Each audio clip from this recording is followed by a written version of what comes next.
Hello बच्चों, let's read this question. The question says the line 2x plus y is equal to 1 is tangent to the hyperbola x square divided by a square minus of y square divided by b square is equal to 1. If this line passes through the point of intersection of the nearest directrix and the x-axis, then the eccentricity of the hyperbola is. So, हम इसके की concept के बारे में बात करते हैं कि की कंसेप्ट कौन सा यूज करने वाले हैं। की कंसेप्ट होगा, देखो अब इसने क्या बोल रखा है, the line 2x is tangent to the hyperbola. Tangent to the hyperbola बोल रखा है मींस जो c square is equal to A square into m square minus of B square. एक तो इस फॉर्मूले का यूज करेंगे और फिर सेकंड फॉर्मूले में पता होना चाहिए इसेंट्रिसिटी ऑफ द हाइपरबोला जो होता है e square is equal to 1 plus b square divided by a square. अगर मैं यहाँ से इसको बी स्क्वायर को लिखना चाहूँ यहाँ से, तो वो बी स्क्वायर लिखता हूँ a square into e square minus of 1। अब यहाँ से जब इसको सॉल्व करेंगे हम, क्या सॉल्व करेंगे, यहाँ पे क्या इक्वेशन दे रखी है, 2x plus Y is equal to 1। अब यहाँ पे बोल रखा है intersection of the nearest directrix and the X axis. अब इसका मतलब है जो हमारे इसके कोऑर्डिनेट्स होने वाले हैं वो है a comma e minus zero. तो अब यहाँ से इसकी वैल्यू पुट करेंगे a by e plus zero is equal to 1। तो यहाँ से जो ए की वैल्यू आएगी वो आएगी e by two. E by two आने के बाद अगर मैं यहाँ से जो हमारा ये वाला फॉर्मूला है इसको देखें तो इसके अंदर हमें एम की जरूरत पड़ेगी। तो एम की अगर निकालना चाहें, हमें इक्वेशन क्या दे रखी है, 2x plus Y is equal to 1। इसको हम लिख सकते हैं y is equal to m x plus c की फॉर्म में, so y is equal to minus of 2x plus 1। तो यहाँ से जो m है वो आएगा -2 के इक्वल। अब -2 के इक्वल आ चुका है, हमारे पास m की वैल्यू है, a की वैल्यू है, c हमारा 1 है। तो यहाँ से जो फॉर्मूला होगा c square is equal to A square into m square minus of B square.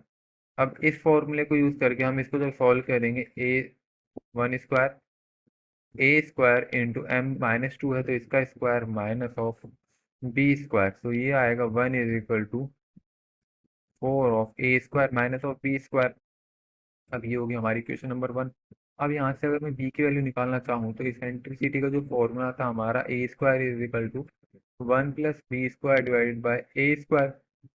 तो यहाँ से जो बी स्क्वायर है वो हो जाएगा ए स्क्वायर इंटू ए स्क्वायर -1। अब यहाँ से बी स्क्वायर की वैल्यू अगर इसे पुट करना चाहें हम, तो यहाँ से हम निकालेंगे क्या आया है, B square is equal to A square into A square -1।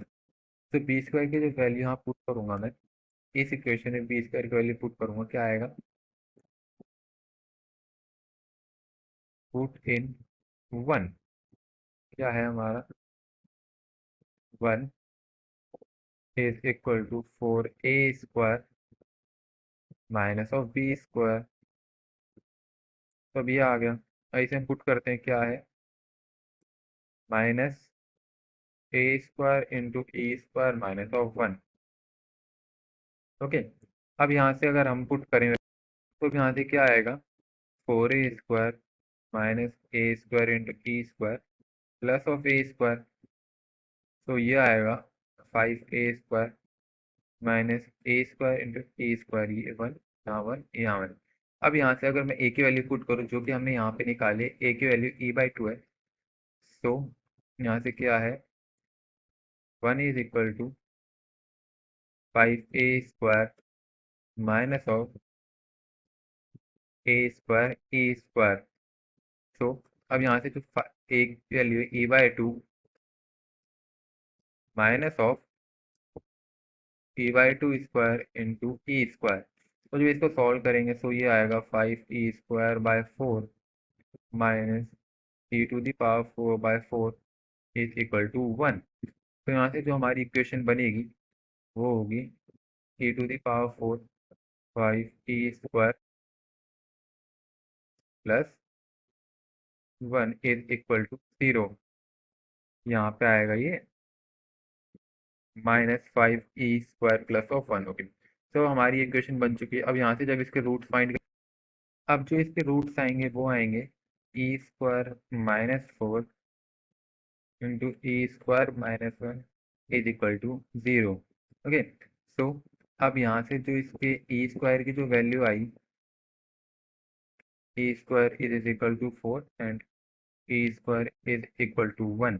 तो यहाँ से जो e है उसकी वैल्यू 2 आएगी और e इज इक्वल टू 1, जो कि पॉसिबल नहीं है क्योंकि b की वैल्यू यहाँ से, अगर देखो यहाँ से अगर a की वैल्यू 1 आ गई तो ये तो ठीक है, a की वैल्यू हाफ होगी, और यहाँ से जो b है उसकी वैल्यू यहाँ पे नहीं होगी वह सेटिस्फाई, तो यहाँ से जो e है उसकी वैल्यू 2 आने वाली। So this is answer for this question here, the eccentricity of the parabola is 2। I hope you understood well, best of luck।